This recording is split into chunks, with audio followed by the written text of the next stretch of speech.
ప్రజలకు మరియు బుగ్గారం గ్రామ ప్రజలకు నా యొక్క ఉద్యమాభివందనాలు. గత 4.5 సంవత్సరాలుగా మేము బుగ్గారం గ్రామ పంచాయతీ నిధుల దుర్వినియోగంపై పోరాడుతూ ఉన్నాం. అనేక సార్లు కలెక్టర్ కార్యాలయం వరకు ఫిర్యాదు చేశాము. లోకాయుక్తలకు కూడా ఫిర్యాదు చేయడం జరిగింది.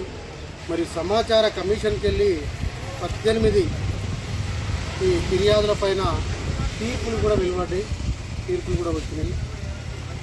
మరి ఈ అధికారులు, ప్రస్తుతం ఉన్న అధికారులే 11 చలాన్ల ద్వారా మొత్తం 4,58,924 రూపాయలు రికవరీ కూడా చేయడం జరిగింది. కేవలం గత పంచాయతీ కార్యదర్శి మహబూబ్ పాషాను ఒక్కరిని మాత్రమే రికార్డులు అప్పగించలేదని చెప్పేసి సంజాయిషి ఇవ్వలేదని సస్పెండ్ చేసి చేతులు దులుపుకున్నారు అధికారులు. మరి జిల్లా పంచాయతీ అధికారులు అవినీతి మత్తులో నేటికి కూడా మునిగి ఉన్నారని చెప్పేసి అనడానికి నిదర్శనం ఇది.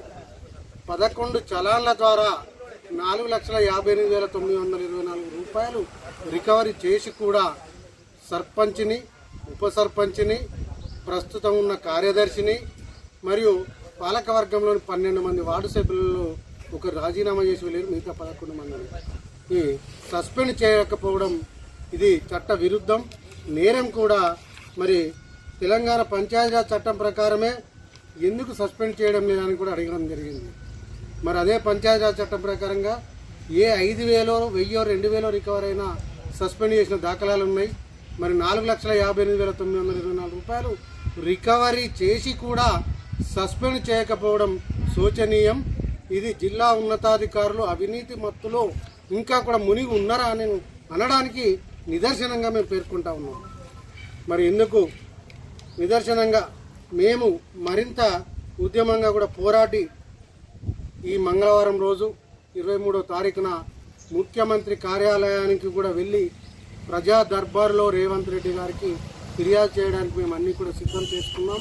మరి ఇవన్నీ కూడా బుగ్గారం చరిత్ర, బుగ్గారం సర్పంచ్ని సస్పెండ్ చేయకపోవడం, వీటన్నిటిపైన కూడా మేము పేపర్ కటింగ్స్, మా దగ్గర ఉన్న సుమారు 1,500 పైచిలకు ఆధారాలను, పత్రాలన్నింటినీ కూడా మేము రేవంత్ రెడ్డి గారికి సమర్పించి వెంటనే తక్షణ చర్యలు తీసుకోవాలని చెప్పేసి కోరడం జరుగుతుంది. మరి దీనికి గాను మా బుగ్గారం నుండి స్వచ్ఛందంగా తరలి రావాలని చెప్పేసి మేము విజ్ఞప్తి చేస్తూ ఉన్నాం. తగిన బస్సు ఏర్పాట్లు కూడా చేసే ప్రయత్నం అయితే చేస్తూ ఉన్నాం. ఈరోజు లేదా రేపటి వరకే బస్సులు కూడా మాట్లాడి బుకింగ్ చేయడం జరుగుతుంది. మంగళవారం రోజున ముఖ్యమంత్రి కార్యాలయంలో జరిగే ప్రజా దర్బారుకు బుగ్గారం నుండి ప్రజలు అధిక సంఖ్యలో తరలి రావాలి. మరి అవినీతిని బహిరంగం చేసి వారిని వెంటనే సస్పెండ్ చేసే దిశగా మనం చర్యలు తీసుకోవాలని చెప్పేసి కూడా విజ్ఞప్తి చేస్తూ ఉన్నాం. బుగ్గారం గ్రామ పంచాయతీలో 1 కోటికి పైగా దుర్వినియోగం అయింది. మరి అందులో అధికారులు ఎంత పంచుకున్నారో మాకు తెలియదు. వాళ్ళు అవినీతి మత్తులో ఉన్నారు కాబట్టే వాళ్ళని సస్పెండ్ చేయడం లేదు అని చెప్పేసి మేము ఆరోపిస్తున్నాం. అలాగే సమాచార కమిషన్కి వెళ్ళి 18 ఆర్డర్లు వస్తే కూడా వాటికి సమాధానం కూడా ఇవ్వలేని పరిస్థితులు వాళ్ళ జిల్లా కలెక్టర్ కార్యాలయం సిగ్గుచేటిది. ఇది జగిత్యాల జిల్లా కలెక్టర్ కార్యాలయంలో కేవలం మనయే కాదు, అనేక గ్రామ పంచాయతీల చరిత్ర కూడా ఇట్లాగే ఉందని చెప్పేసి తెలుస్తూ ఉంది. మరి అందరూ కూడా ఉధృతంగా ఉద్యమిస్తే మనప్పుడు అధికారుల పరిస్థితి ఏమవుతుందో ఆలోచించుకోవాలి. మీరు చట్టానికి లోబడి మీ విధి కర్తవ్యం మీరు చేయాలని చెప్పేసి కూడా మేము మరొకసారి విజ్ఞప్తి చేస్తూ ఉన్నాం. మంగళవారం నాడు హలో బుగ్గారం చెలో ప్రజా దర్బార్ కార్యక్రమాన్ని విజయవంతం చేయాలని బుగ్గారం ప్రజలందరినీ కూడా మేము మరొకసారి కోరుతా ఉన్నాం.